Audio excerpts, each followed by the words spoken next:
Hey guys! In today's video, I'll be showing you how to create a really cool cinematic intro using Capcut on your PC. Let's dive in. First, choose any background you'd like for your intro. For this demonstration, I'll use a pink one. Add text to your video and type your chosen message. I'll go with welcome since it's concise. You can also customize the font and add a glow effect if you'd like. Adjust the intensity of the glow to your preference. Once you're happy with your text and effects, click on the clip and select Create a Compound Clip. Next, apply a mask to the clip. Choose the film strip mask and rotate it to your desired angle. Feather the mask slightly for a smooth transition. Resize the mask to fit your needs.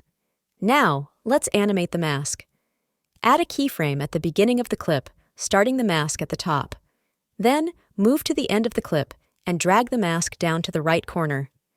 If you find the feathering isn't enough, adjust it before you set the keyframes. Make sure the transition is smooth and the feathering is just right, and there you have it. That's how you create a cinematic intro using Capcut on your PC. If you found this tutorial helpful, like, share, and subscribe for more tips. See you next time for another exciting tutorial. Until then, happy exploring!